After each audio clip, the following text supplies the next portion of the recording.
A bunch of fireflies out here. The sky's a weird color. It's about to rain again. The barbecue was canceled.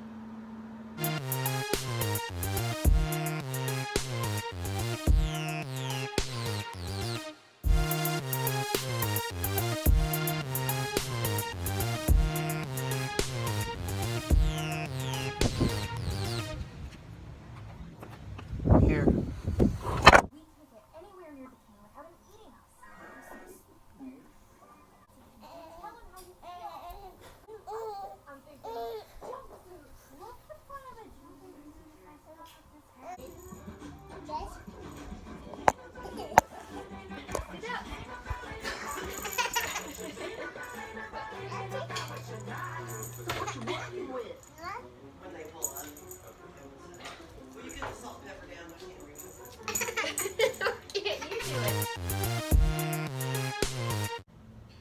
Okay, we went to my aunt's house for dinner.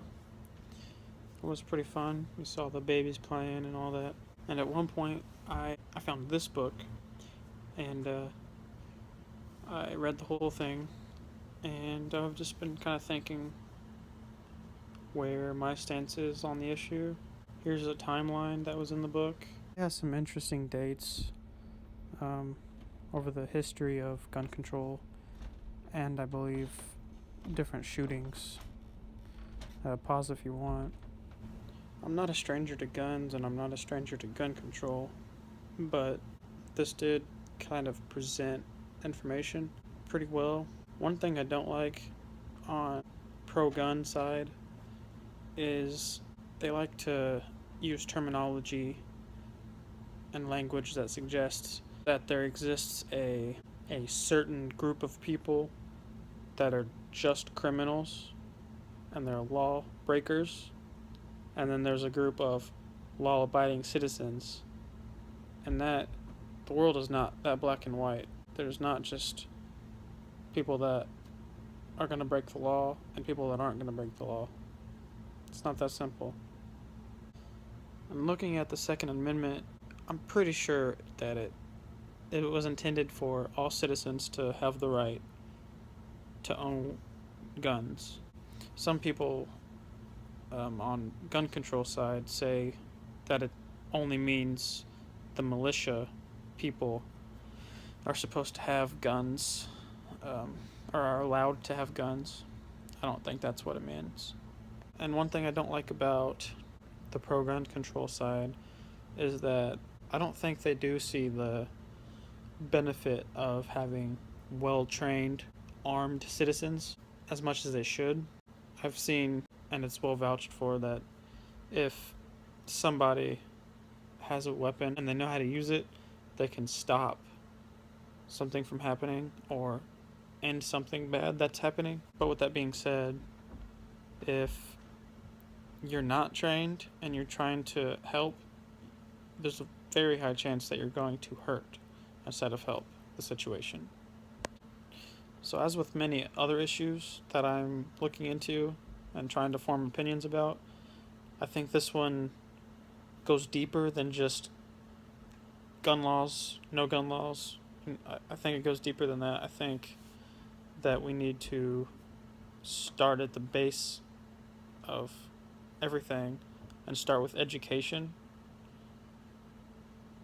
In all respects, education needs to be priority one for every citizen of this country, every global citizen, preferably. We need better education around almost every area of life. Food needs to be improved in schools. We need to teach every student about their rights in this country. This list doesn't end for me. I think education is the best place to start and alleviating a lot of the world's problems. Definitely trying with people out of school, but in school we need a massive increase in what we're doing. And another thing is, which is it's going to be inevitable, is some kind of basic allowance, basic living, food, water, shelter, maybe even money. Not enough to make people rich, just enough to live. Because crime isn't caused by evil people, it's caused by people, for whatever reason, feeling like they need. There's that saying that crime doesn't pay. Well, that's ridiculous. Crime is by far the most profitable industry on the planet. Laws inherently create crime because people are going to break laws. If we can work on making people smarter and happier, able to live and not have to worry about their kids and their families trying to steal to provide, if they can just live anyway, I think that's gonna cut a lot of crime. It's going to cut a lot of murders that needs to happen. Plus, with automation taking over, and like I was studying the other day, AI, we're going to be out of more and more jobs. We need basic income. We need basic living. It just has to happen. We're at a point in history where we're producing more than we need, and then we're throwing it away instead of providing for those that could benefit.